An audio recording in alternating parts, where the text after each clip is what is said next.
Voilà. Le Christ est ressuscité. Alors ça, c'est justement ça qui nous amène, parce qu'on arrive à la fin du temps pascal. On a eu 40 jours plus, un peu plus de 40 jours même d'ailleurs, et on arrive à la clôture de Pâques ces jours-ci, demain ou après-demain, suivant les usages. Et justement, on n'a pas cessé pendant 40 jours de se saluer, de dire Christ est ressuscité, de chanter le Christ est ressuscité. Enfin, c'est vraiment que c'est très, très caractéristique. Et en même temps, c'est vrai que moi, ça m'a posé un peu un problème, et puis ça pose un problème aussi à d'autres personnes que je connais, de mes amis, qui disent, bon, bah, vous les orthodoxes, vous êtes là, Christ est ressuscité, vous chantez, vous allumez des cierges, enfin, en ce moment on en allume moins parce qu'on n'a pas tellement la place dans les églises, mais enfin, normalement, voilà, tout ça c'est une expression assez extraordinaire, mais du point de vue de l'extérieur, parce que moi je pense souvent aux gens qui sont extérieurs, de mes amis, qu'est-ce que ça peut bien représenter, et même du point de vue, pour nous, cette annonce très joyeuse, bien sûr, de la résurrection, qui est magnifique, au fond, quelque part, qui est magnifique, ça procède d'une célébration qui est sensationnelle, qui est la célébration de la nuit pascale, et qui est sensationnelle dans tous les endroits, même les églises les plus petites, ou dans les églises très grandes, comme à Jérusalem, c'est toujours sensationnel. Mais moi, je me pose la question, au bout de 40 jours, qu'est-ce qui reste de ça? Qu'est-ce qui reste de ça? Et qu'est-ce que ça a comme... qu'est-ce que ça fait? Qu'est-ce que ça produit? Qu'est-ce que ça donne? Qu'est-ce que ça donne? C'est vrai, c'est une vraie question quand même. Moi, j'ai beaucoup réfléchi à ça pendant ce temps de confinement, de consignation à domicile, et avec toutes les questions qui étaient posées dans le domaine politique, dans le domaine social, dans le domaine écologique, dans le domaine médical, toutes les controverses qu'il y a eu.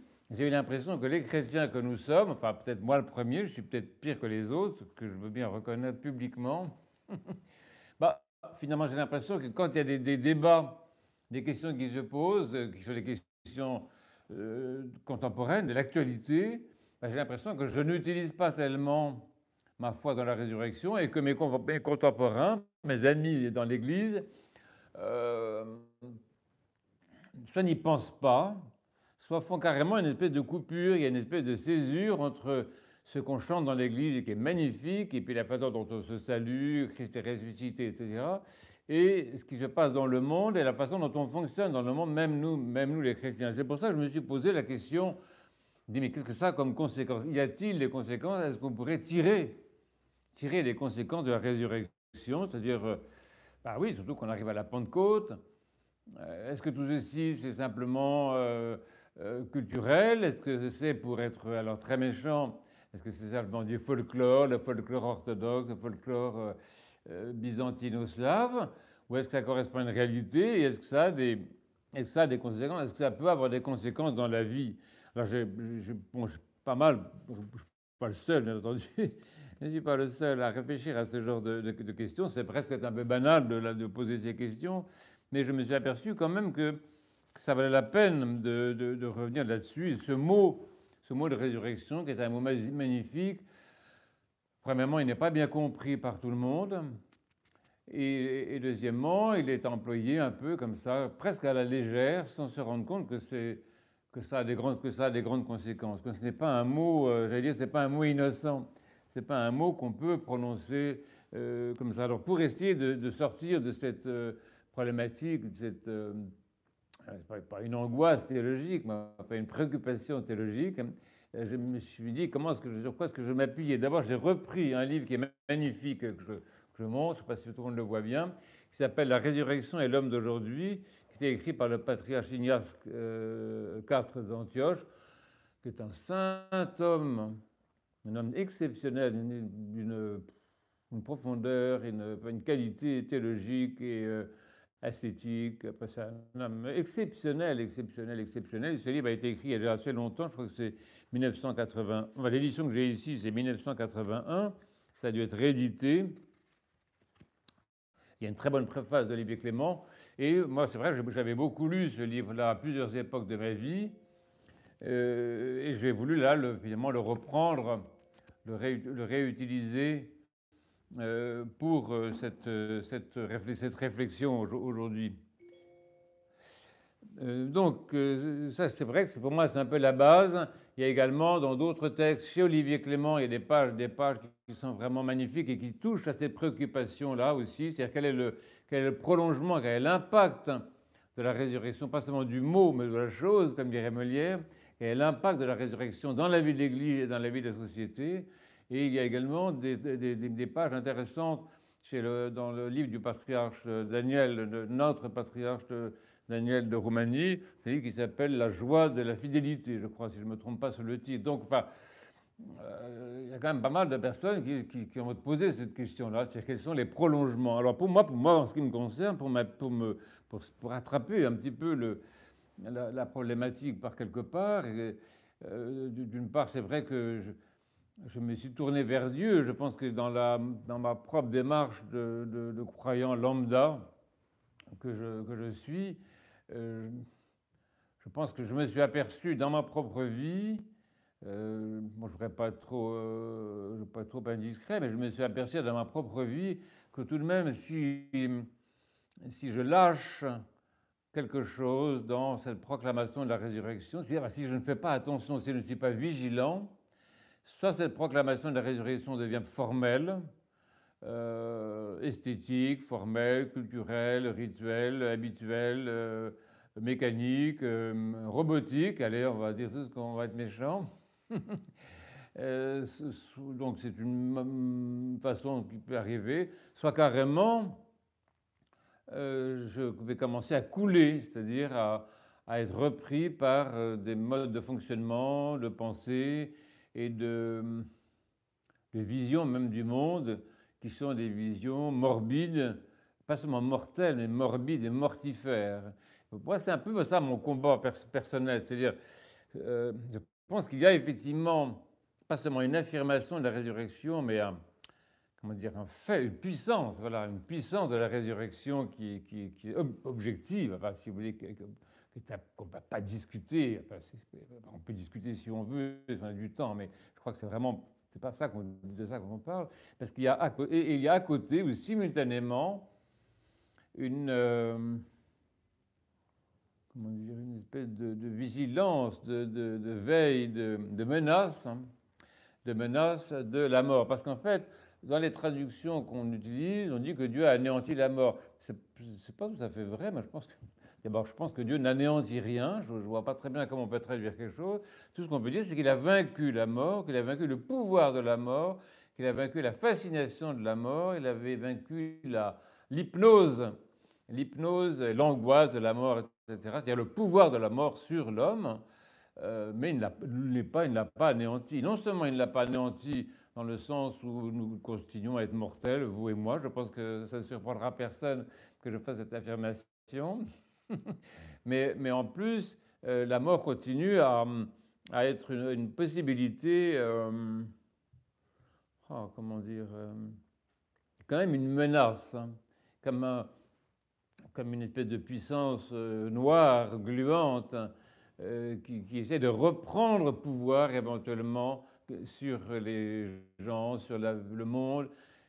J'ai l'impression quand même que si vous voulez que la mort en tant que puissance diabolique, hein, dans le monde, non seulement n'est pas anéantie, non seulement n'est pas seulement vaincue, mais reste une menace, essaie de disputer en quelque sorte le monde à Dieu et de disputer les âmes à Dieu et de disputer les âmes chrétiennes, les âmes orthodoxes, tout ce qu'on veut, de les disputer à Dieu. Donc il y a quelque chose quand même qui dépend de nous. C'est-à-dire que si nous voulons vraiment que la résurrection ait des conséquences dans notre vie personnelle, je parlais de ma propre vie, dans la vie de nos communautés, dans la vie de la société, il faut que nous fassions vraiment très très attention, que nous ayons une vigilance et une forme de combat. Je pense que le combat n'est pas un combat contre la mort, parce que ce combat est déjà gagné.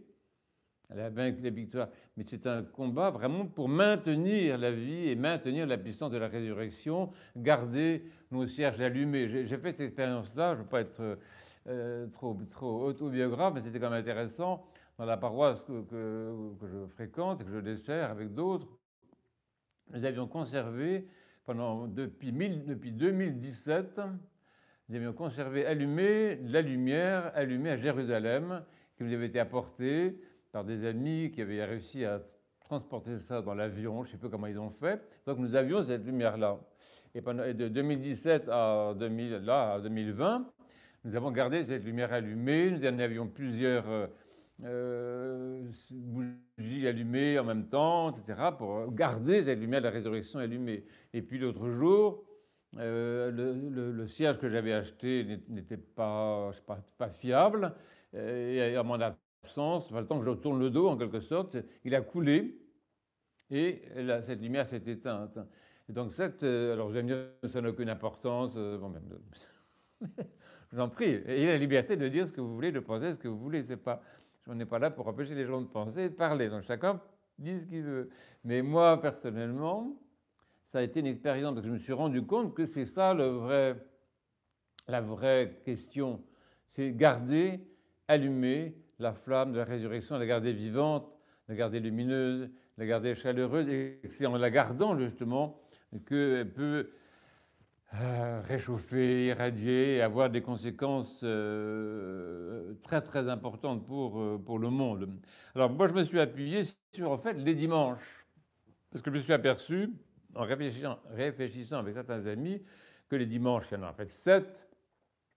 Ici, il y a 7 dimanches de Pâques. Ben oui, d'une certaine façon, il y en a 7. Il y a le dimanche de Pâques, ancien dimanche de Thomas, le dimanche des Mirophores, le dimanche du paralytique, le dimanche de l'aveugle-né, j'ai oublié la Samaritaine que j'ai oublié, ça fait 6, et puis le dimanche qui est juste entre l'Ascension et la Pentecôte, qui compte aussi, qui est également, et qui marque une espèce de conclusion. Donc en fait, il y a en fait 7 dimanches, et chacun de ces dimanches donne des indications justement sur ce sujet, c'est-à-dire oui, les conséquences qu'on peut tirer, mais ce que je peux faire aujourd'hui, c'est microscopique, c'est peut-être qu'un début, mais les conséquences qu'on peut tirer. Alors c'est vrai, si on prend ces dimanches un peu à la suite, je ne pense pas que ça soit fatigant, parce que c'est une espèce d'échelle croissante, donc ça devrait normalement être intéressant de le faire. C'est vrai que le premier dimanche de Pâques, ce qui est frappant dans l'Évangile, je parle des textes de l'Évangile, ce qui est frappant dans l'Évangile du premier dimanche de Pâques, de la nuit pascale en fait, c'est qu'on ne parle pas de la résurrection. Pas du tout, absolument pas. On parle du Verbe et on dit, l'Église confesse que le Verbe est Dieu, l'Église confesse que le Verbe s'est fait chair, et l'Église confesse, c'est très important, que le Verbe donne à ceux qui croient en lui la liberté de devenir enfants de Dieu. Alors c'est ça c'est le noyau tout à fait extraordinaire. Oui. Donc le Verbe est Dieu, le Verbe s'est fait chair, et le Verbe donne... Alors qu'est-ce que c'est que cette liberté de devenir enfant de Dieu? C'est en fait le don du Saint-Esprit, c'est la grâce du Saint-Esprit. Donc ça, c'est-à-dire que dès l'évangile de la nuit de Pâques, on a en fait l'essentiel, et c'est ça dont il faut tirer les conséquences, parce que le Verbe soit Dieu, c'est très important, mais d'une certaine façon, ça ne regarde que lui, ça se passe là-haut entre le Père et lui et l'Esprit, mais qu'il se fasse chair, là, ça commence à nous regarder de très très près, parce que la doctrine et la foi de l'Église, c'est que l'incarnation n'est pas simplement entrer dans un corps, mais c'est devenir chair, c'est devenir homme.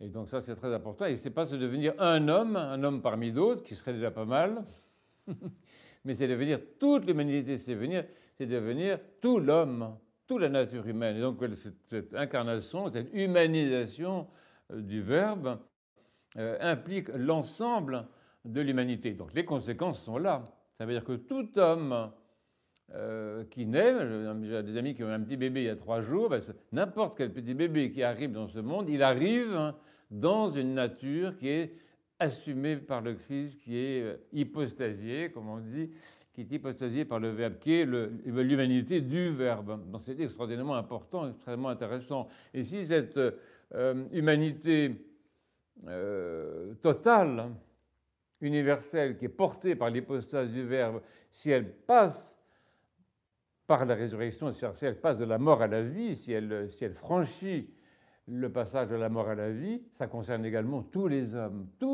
qu'ils croient ou qu'ils ne croient pas. Ça, c'est vraiment, je ne vais pas dire que c'est une chose secondaire. Vous n'allez pas me faire dire qu'il est secondaire de croire ou de ne pas croire. Mais je veux dire que ça, ça vient après, si vous voulez. Mais d'abord, il y a la question de la nature. Et ça, c'est affirmé donc, dans le premier évangile. Ensuite, qu'est-ce qu'on a dans l'évangile qui suit? C'est l'évangile de Thomas qui est magnifique. Qui est magnifique, c'est qu'on a cette affirmation, cette foi de l'Église, qui est non pas dans le sens, c'est pas que Dieu est le sens de notre vie. Vous savez, moi je pense que la question du sens, c'est une question philosophique. Hein.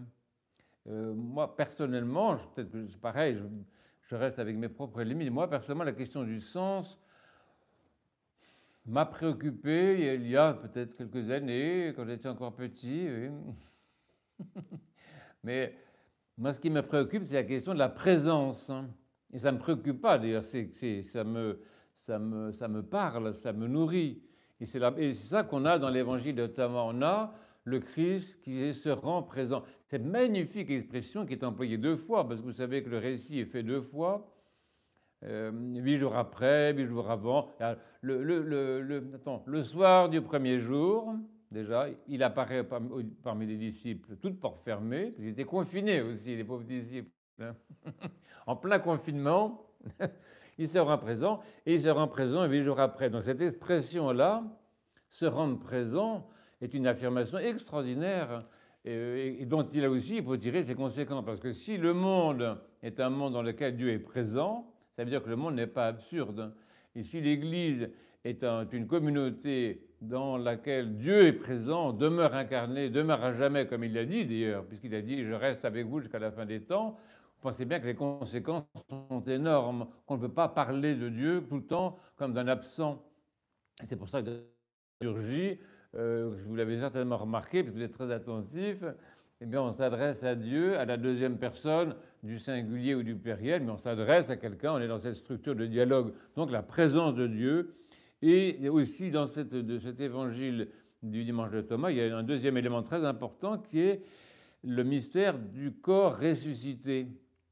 Et donc, c'est-à-dire tout le statut, ça aussi, ça a des conséquences énormes, le statut de la vie corporelle depuis la résurrection, qui n'est absolument pas le même de ce qu'il a pu être auparavant, qui est nouveau, et dont là aussi il faut tirer les conséquences. Imaginez que de cette présence, de cette omniprésence de Dieu, et que de cette transfiguration, sanctification de la vie corporelle, imaginez qu'on en tire les conséquences dans le domaine médical, dans le domaine de la culture, dans le domaine des relations conjugales, par exemple, mais oui, pourquoi pas dans le domaine de la sexualité, qu'on en tire les conséquences dans le sacrement du frère, comme on dit, c'est-à-dire le service du prochain, qu'on en tire des conséquences dans la relation avec les enfants, qu'on ait cette conscience que quand on embrasse ses enfants, alors on ne s'embrasse pas beaucoup en ce moment, parce que on attend la bénédiction du ministère de la Santé pour le faire, mais normalement, on se prend dans les bras, et il y a toute cette expérience de tendresse parmi les chrétiens, dans la vie familiale et de manière générale dans la vie humaine. Mais on pourrait avoir la conscience que cette tendresse est une tendresse qui n'est pas seulement humaine, c'est une tendresse qui est divino-humaine, que quand je touche le corps de n'importe quel être humain, que ce soit un riche ou un pauvre, qu'il soit propre ou qu'il soit sale, qu'il soit noir ou blanc ou zébré ou je ne sais pas quoi, c'est le corps du Christ que je touche, c'est la chair du Christ que je touche. Et ça, c'est vraiment... Et donc voilà des conséquences quand même très, très, très, très importantes dans le domaine de l'éthique, dans le domaine de la vie morale au sens général, et dans le domaine de la culture. Parce que la culture, c'est le monde des formes, c'est le monde du langage, c'est le monde de la beauté, c'est le monde de la transfiguration de la matière aussi. Donc ça, c'est le deuxième dimanche. Il faut avancer quand même un petit peu. Mais j'ai trouvé une citation ici que j'ai trouvée justement dans notre saint patriarche Ignace, une citation de saint Irénée qui dit ceci, saint Irénée contre les hérésies, « Sachez qu'il, c'est-à-dire le Verbe, nous a donné toute nouveauté en se donnant lui-même, lui qui avait été annoncé, un principe nouveau devait venir qui renouvellerait et vivifierait l'humanité. » Mais cette vivification de l'humanité, elle ne se fait pas par l'extérieur, elle se fait par l'intérieur, justement. Et nous avons affaire à des hommes vivants. C'est pour ça que même la mort devient un phénomène qu'il faut vraiment situer. nous ne pouvons pas, nous les chrétiens, laisser la mort être une mort de mort. C'est forcément une mort de vie. C'est pour ça que nous gardons les cercueils ouverts, par exemple, dans la célébration des funérailles. C'est pour ça que nous embrassons les défunts, nous embrassons leurs mains, nous embrassons leur visage. Nous n'acceptons pas l'incinération. Je suis désolé de dire ça, parce que ça n'a pas de sens.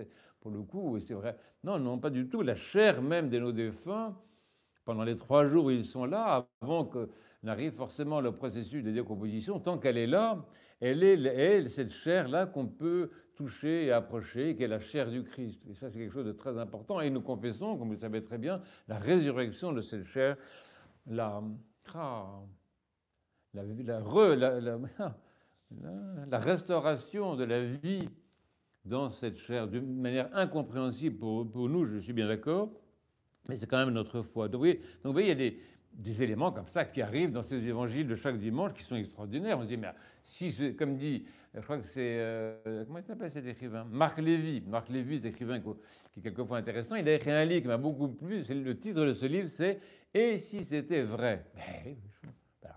Mais si c'est vrai, et c'est vrai, et nous affirmons, nous connaissons ces choses-là comme des réalités vraies, véritables, alors tout change, tout est différent, tout est différent, tout est différent. Et alors on retrouve aussi, alors de dimanche en dimanche, les dimanches suivants, comme vous savez parfaitement, c'est le dimanche des saintes femmes Mirophore. Et là, quel est le thème comment dire, à exploiter pour en tirer justement toutes les conséquences? C'est vraiment le thème de la mission. Et c'est le thème de la mission, c'est aller annoncer, sortir justement de notre confinement intérieur, de nos peurs, de nos craintes, de notre timidité, notre protectionnisme religieux, notre sectarisme quand même. Vous savez, moi j'ai l'impression que la tentation du sectarisme est une tentation qui est très forte.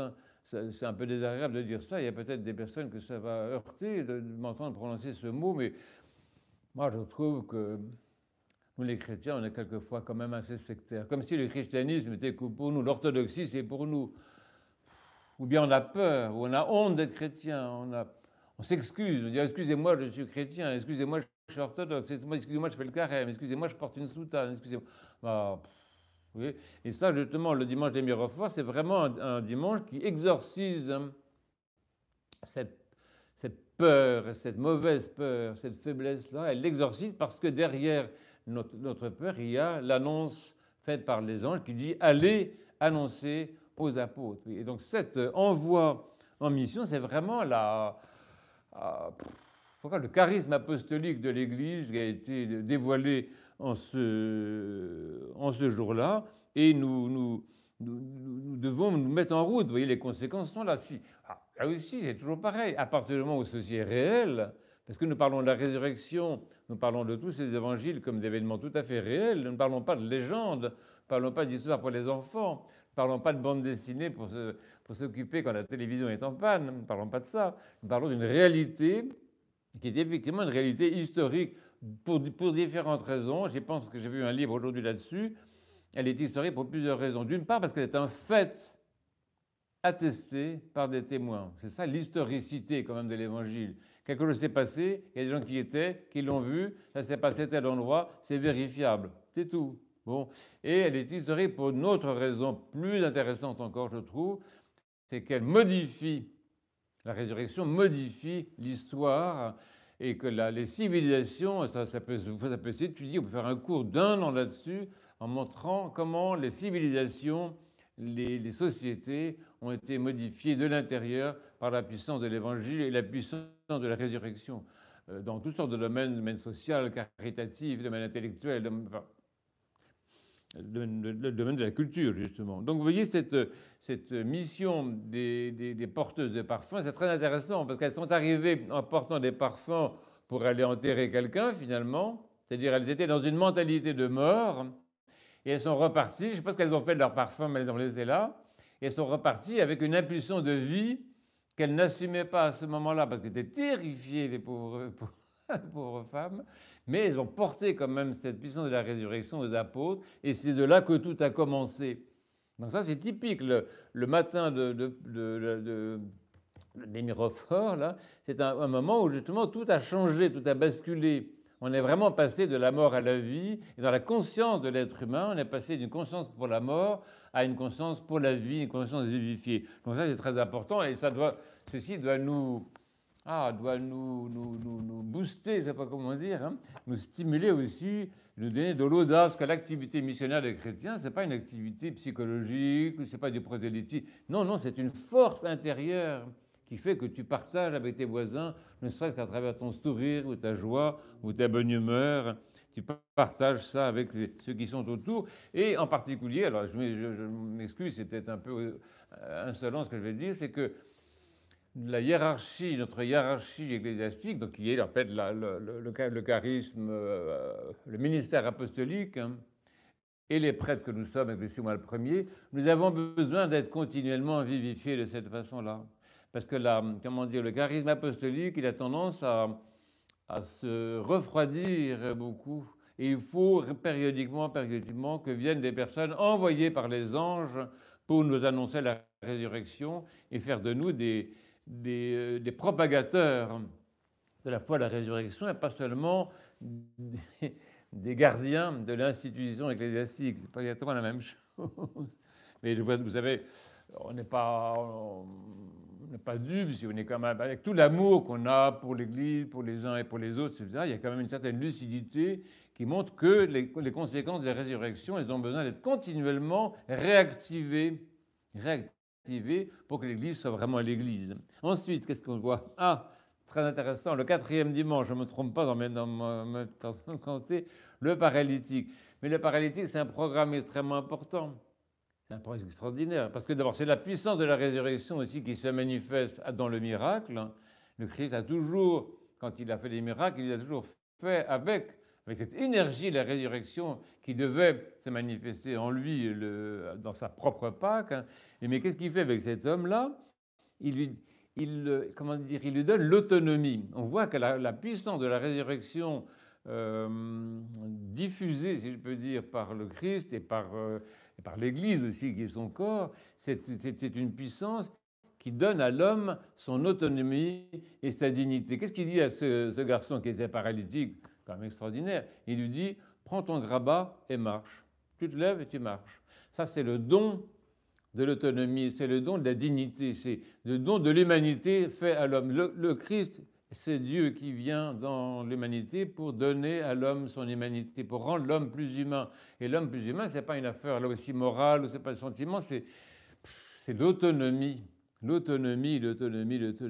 Et une autonomie qui va très très loin, parce que ce n'est pas seulement une autonomie corporelle, qui est super intéressant évidemment. Il lui dit deux choses très intéressantes. Il lui donne l'autonomie corporelle à ce monsieur qui était totalement handicapé quand même, bon, qui était en fauteuil, on lui dit lève-toi, bon.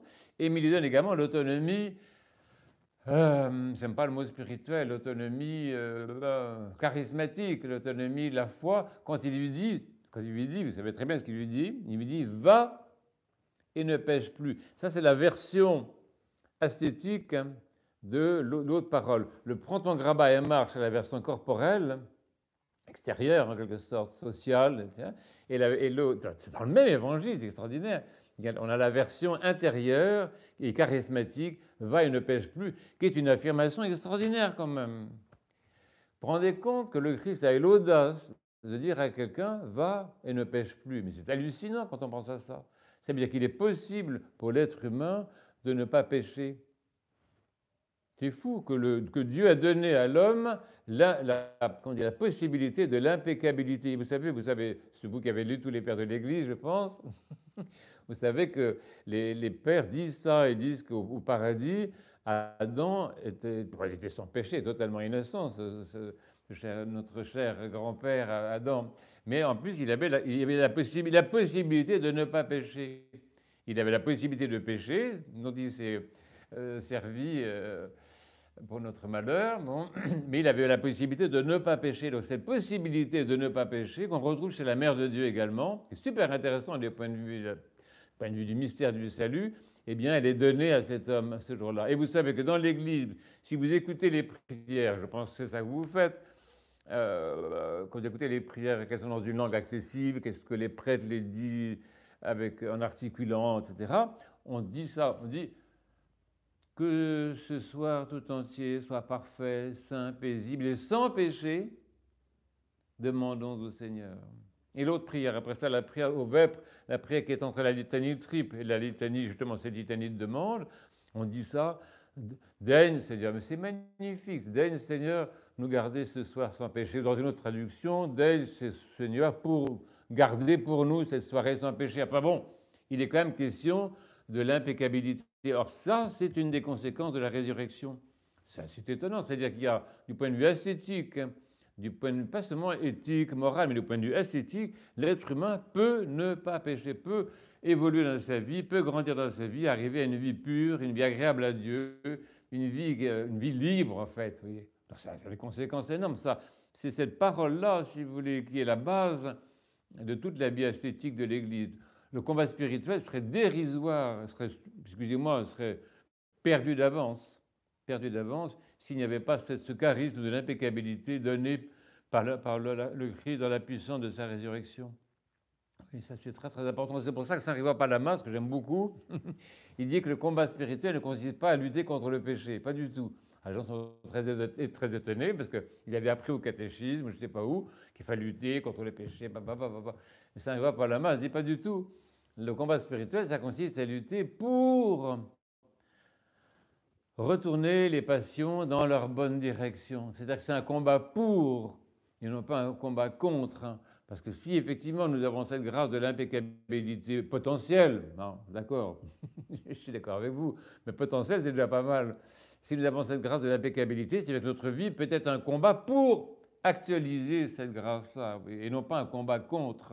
Donc ça change tout. C'est extrêmement important, ce sont des conséquences. Je trouve que c'est immense. Ensuite, on avance un peu. Oh là là. Alors là, on arrive au 5e dimanche, je regarde l'heure, ça va. On arrive au dimanche de la Samaritaine. Tout le monde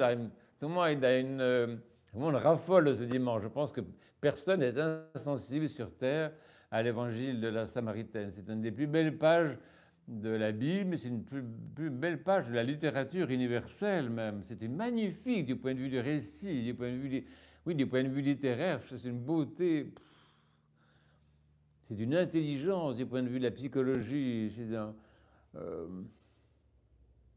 C'est un texte magnifique. C'est un texte magnifique. Or, dans cet évangile, qui est justement qui est plein de la puissance de la résurrection, vous allez me dire, mais non, le Christ n'est pas encore ressuscité. Ben, je sais, merci.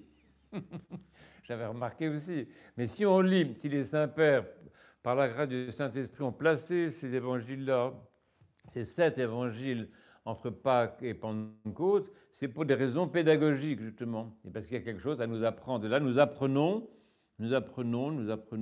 que d'abord la base, et c'est ce que dit très bien justement le patriarche Ignace, il dit la base de la réalité, la base de la création, la structure même de la création est dialogale. Il a inventé ce mot-là, c'est un beau mot. Qu'est-ce que vous voulez dire? Le cosmos a une structure dialogale. Et la vie humaine a une structure dialogale. Ça a été beaucoup dit et très bien aussi par Père Demetrius Staniloae dans sa dogmatique. Il dit ça, il dit en fait l'élément central de l'histoire universelle, c'est le dialogue divino-humain. Et c'est ça que le Christ commence par restaurer en venant là, de manière magnifique, très simple. Il a l'air de rien, de se promener, il est fatigué, il a mal aux pieds, il a soif, je ne sais pas quoi. Il s'arrête sur un puits pour boire. Enfin, quelque chose de tout à fait banal et ordinaire, mais toujours dans sa conscience divino-humaine, il sait très bien où il va, il sait très bien ce qui va se passer, il sait très bien ce qu'il va faire. Il a une manière de gérer l'existence qui est souveraine. C'est vraiment, le Christ a une dimension, si vous voulez, de gestion de la vie, de gestion de l'histoire, et il sait. Il va dans telle rue, on dit il rencontre un tel, on dirait le hasard. Mais attendez, le hasard, c'est n'importe quoi. Il sait très bien qu'il y a dans cette rue cette personne. Il sait très bien quand il va à la piscine de Bethesda qu'il va voir ce garçon handicapé. Il sait très bien qu'en arrivant près du puits de Jacob, la fille va venir chercher de l'eau. Il sait très bien tout ça, vous voyez. Et donc, il fait ça pour justement restaurer le dialogue avec l'humanité. Et restaurer le dialogue avec l'humanité, non pas sur une place publique avec 1000 personnes, au Stade de France ou je ne sais pas où, il le fait près d'un puits, seul, avec une personne seule, d'une manière de personne à personne. Donc ça, c'est très, très, très important. Ça, c'est une des conséquences extraordinaires de la résurrection, c'est la restauration de la relation intersubjective, si vous voulez, l'expression n'est pas très belle, mais la relation de personne à personne qui est quand même basique dans la Bible, puisque c'est l'histoire d'Adam, après ça c'est l'histoire de Caïn et Abel, c'est l'histoire. Tous les personnages de la Bible que nous voyons sont des personnages qui sont soit en quête de ce dialogue, soit dans la jouissance de ce dialogue, comme Abraham par exemple, Abraham qui est magnifique, un personnage magnifique parce qu'il est justement dans ce dialogue qui... C'est presque la familiarité paradisiaque, presque. Mais en fait, cette familiarité paradisiaque, elle a été perdue par le péché, et le Christ justement vient dans le monde pour restaurer cette familiarité, et il parle à cette personne comme s'il la connaissait depuis toujours. Et en particulier, il lui parle en sachant tout d'elle. Donc, quelle familiarité extraordinaire. Oui, donc ça, c'est très très important et ça a d'immenses conséquences. Et notre religion, je pense que l'évangile de la Samaritaine, c'est l'évangile et le dimanche dans lequel il nous est montré la vraie religion, si vous voulez. Le Christ n'a pas fondé de religion, il n'est pas un fondateur de religion, ni de secte, je ne sais pas quoi, mais c'est quelqu'un qui te donne l'expérience religieuse fondamentale et parfaite. Et cette expérience religieuse, elle est fondée d'abord là-dessus, sur le dialogue, elle est fondée après ça sur ce qu'il dit aussi. Quand il dit à cette femme, tu sais, la religion, c'est l'adoration. C'est l'adoration, une adoration dans la vérité, c'est-à-dire la vérité, c'est moi en personne, dit-il, et c'est la vérité dans l'esprit. Il annonce la venue de l'esprit par cette parole qu'il dit là. Donc ça, c'est très, très important. C'est le dimanche où on a une restauration de l'essence même du phénomène religieux. C'est-à-dire en dehors, excusez-moi, mes collègues, je suis dans une église, en dehors même des rites, en dehors des canons, en dehors des sacrements, en dehors de tout ça, là, la structure existentielle, je dirais, de base du phénomène religieux, qui est en fait une structure paradisiaque. Parce qu'au paradis, c'était comme ça, rappelez-vous-en. Au paradis, il n'y avait pas d'église. Ah, oui, il n'y avait pas d'église. Il n'y avait pas de rite, il n'y avait pas de prêtre, il n'y avait pas tout ça.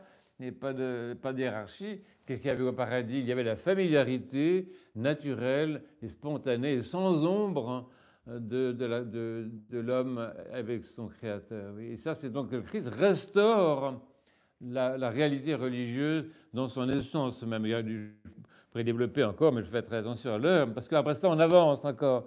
Et alors, dans le 5e dimanche, c'est celui de l'aveugle-né qu'on vient d'avoir tout à fait récemment. Et je pense que le dimanche de l'aveugle-né, comme celui de la Samaritaine d'ailleurs, pose la question de Dieu. Ah, c'est intéressant ça. Que savoir que l'Évangile pose la question de Dieu, je pense que c'est une bonne nouvelle pour tout le monde. Parce que, oui, bah oui, dans l'Évangile, les questions de Dieu. Les questions de Dieu et de l'homme, et les questions de savoir, mais comment est-ce que la préoccupation de Dieu arrive philosophiquement, on dirait, comment se pose la question de Dieu? C'est une façon philosophique de dire les choses, mais c'est quand même ça dont il est question, et dans la Samaritaine, et dans l'évangile de l'aveugle-né, c'est la question de Dieu quand même qui intervient. C'est présent que la question de Dieu, elle est pas réglée, si vous voulez, parce que rien n'est réglé, mais elle est comment dire, elle est assumée, cette question de Dieu, elle est assumée par la relation personnelle, la relation de personne à personne. Donc ça, c'est vrai que dans le cas de l'aveugle-né, c'est pareil, il y a une rencontre de Dieu et de l'homme, et comme c'est le Dieu homme, c'est une rencontre d'homme à homme en fait, de manière très, très, très forte. C'est également, bien sûr, l'évangile dans lequel on voit qu'il y a une recréation de l'homme, un refaçonnement ou façonnage, je ne sais pas comment dire, un remodelage de l'homme. Donc ça, c'est quand même très, très important. Ça veut dire quand même que l'humanité dont nous héritons, vous et moi, est une humanité qui est tout à fait en bon état quand même s'il y a des désastres, même s'il y a des épidémies, même s'il y a des tyrans, même s'il y a des fous, même s'il y a des massacres, même s'il y a des enfants humiliés et des choses horribles sur la terre, n'empêche que, dans le fond, cette humanité si maltraitée, c'est cette humanité qui a été refaite par Dieu lui-même. Dieu, j'allais dire, Dieu s'est donné la peine de descendre de son ciel magnifique pour venir refaire, remodeler l'homme. Mais il ne fait pas que ça dans cet évangile. C'est pour ça que je disais, c'est la question de Dieu qui est posée. C'est-à-dire, peut-on connaître Dieu? C'est ça la vraie question. Et ces deux dimanches-là s'occupent de cette question. Peut-on connaître Dieu? Et on s'aperçoit en fait que la question de Dieu et de la connaissance de Dieu n'est pas une question philosophique, n'est pas une question scientifique, malgré tout. Quoique, personnellement, j'ai une très grande opinion de la science. Je pense que la science est tellement sérieuse. Il y a des gens qui travaillent tellement bien, sont tellement honnêtes intellectuellement, que forcément, si vous voulez, ils rencontrent une vérité. Mais cette vérité qu'ils rencontrent, ce n'est pas encore Dieu, vous voyez. Et donc il se passe autre chose. Et que finalement, ce qui se passe avec la Samaritaine et avec l'aveugle-né, c'est un changement de plan. Et ça, c'est ça la réponse à la question. Comment se pose la question de Dieu? Elle se pose à la foi, en fait. C'est la foi, par la grâce du Saint-Esprit. Ça, on voit très bien que tous ces textes évangéliques sont des textes pneumatologiques, comme on dit, pour faire sérieux. Les textes qui annoncent justement le Saint-Esprit. Justement, le patriarche le dit aussi, que tous ces textes ont été choisis pour montrer ce que l'Esprit Saint va faire avec le Verbe. Eh bien, il révèle ce que c'est que connaître Dieu. Et connaître Dieu, c'est passer d'un plan à un autre, passer d'un degré, on pourrait dire passer au deuxième degré, enfin au moins au deuxième degré, ce serait déjà pas mal, il y a peut-être d'autres degrés que ça, mais ça c'est très très important. Et alors, c'est pour ça que le 7e dimanche, puis j'arrive et je termine, dans le 7e dimanche, on a cet évangile magnifique que j'aime beaucoup, qui est le chapitre 17 de l'évangile selon saint Jean, dans lequel le Verbe parle au Père. C'est super parce qu'en fait, il lui parle pour tirer une espèce de conclusion justement de tout ce qu'il a fait sur terre. C'est une espèce de... c'est arrangé par les saints-pères. Il faut que cet évangile arrive à cet endroit-là, parce que c'est le moment où le Fils parle au Père et dit, voilà, tout ce que tu m'as donné, voilà, je m'en suis occupé, sauf celui qui ne voulait vraiment pas, bon, mais ce qui était à toi, tu me les as donnés, je m'en suis occupé, et voilà, je viens vers toi maintenant. C'est magnifique, cette espèce d'évangile final en quelque sorte. Mais surtout, il dit quelque chose de très important, le Christ à un moment, il parle de la connaissance, justement. On s'aperçoit que la résurrection, qu'une des conséquences fondamentales de la résurrection, c'est la connaissance de Dieu. Bien sûr, c'est une transformation ontologique, si on peut dire, de l'homme, c'est une transformation de la relation au cosmos. Bon, on va y reparler un peu en conclusion après, mais c'est principalement la révélation du mode de connaissance de Dieu, ce qu'on appelle la gnoséologie. De temps en temps, j'emploie quelques gros mots comme ça pour faire sérieux. Pensez que vous n'êtes pas venu pour rien écouter cette émission, vous avez affaire à quelqu'un quand même qui connaît le vocabulaire incompréhensible qu'il faut employer de temps en temps. Donc la gnoséologie, c'est la théorie de la connaissance. Et vous voyez très bien ce texte-là. Et alors il dit ça, il dit la vie éternelle, c'est qu'ils te connaissent. Mais ça, écoutez, c'est magnifique cette phrase-là. La vie éternelle, c'est qu'ils te connaissent. Toi, il s'agit du Père, toi le seul vrai Dieu et ton envoyé Jésus-Christ. Donc c'est ça qu'il a donné aux hommes par la grâce du Saint-Esprit et qui donne et qui donnera et que nous attendons aussi de la Pentecôte. C'est la connaissance du Père et du Fils qui est envoyé. Et il emploie une expression, ils savent que c'est toi qui m'as envoyé, ils savent que tu...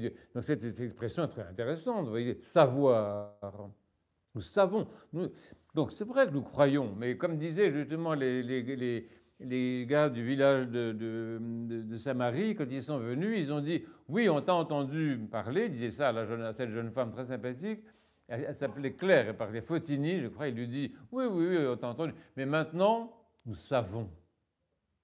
Alors ça, c'est extraordinaire, c'est-à-dire que la résurrection soit une puissance qui apporte à l'être humain le savoir, la connaissance, la science même, si je peux dire, de Dieu, c'est-à-dire la possession d'une vérité, la possession d'une vérité, ça c'est vraiment extraordinaire, vous voyez. Et il termine, le dernier mot, c'est que cette connaissance de Dieu, et donc cet impact en fait, de l'action de la résurrection dans la création et dans la société, et donc dans l'Église, il faut quand même le dire, cet impact, c'est principalement l'impact de la joie. Et ça surprend beaucoup, ça, parce que Puis je terminerai là-dessus. Souvent, les chrétiens, comme vous savez, sont un peu moroses, un peu tristes, sous prétexte de spiritualité, sous prétexte de prière, sous prétexte de pénitence. Comme disait un prêtre roumain qui nous parlait l'autre soir à une réunion du clergé, nos églises sont remplies de gens tristes, assez souvent. C'est-à-dire qu'en fait, il y a quelque chose qui ne va pas.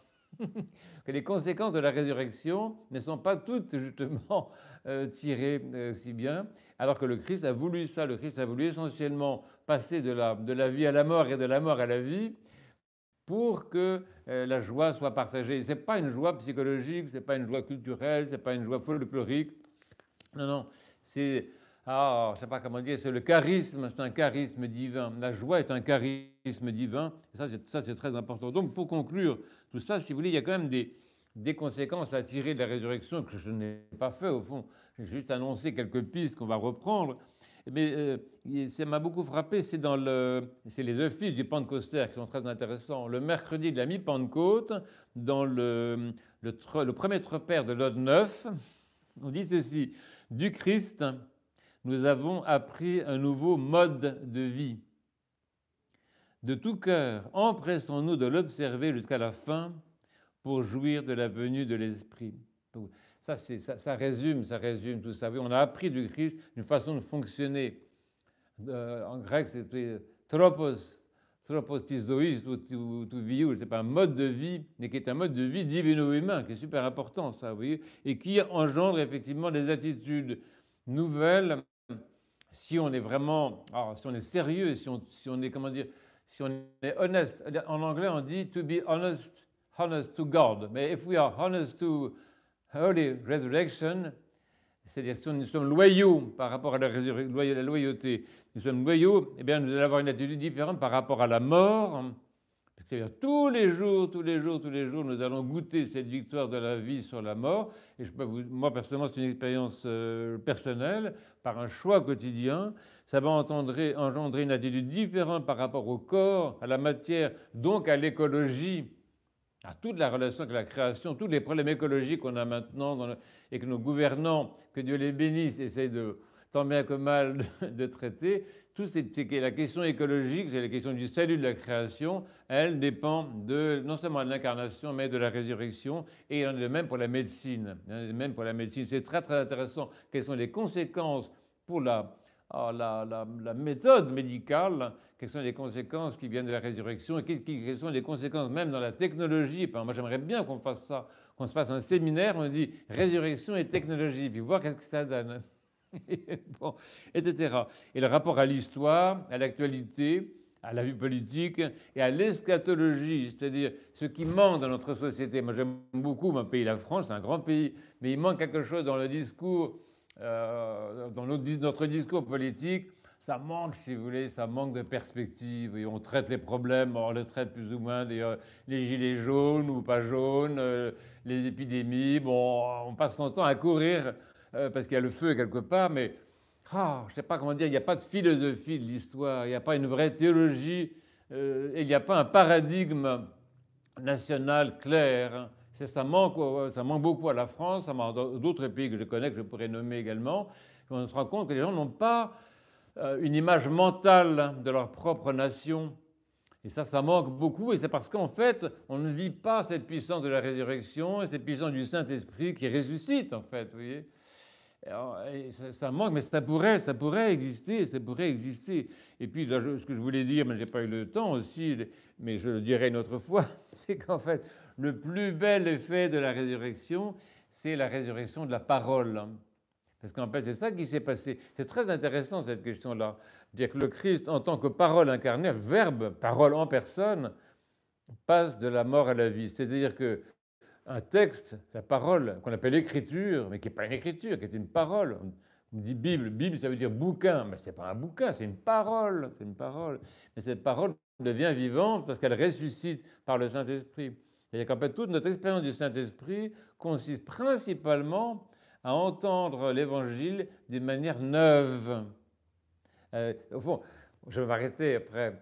L'Esprit Saint est celui qui me donne d'entendre l'Évangile chaque fois pour la première fois.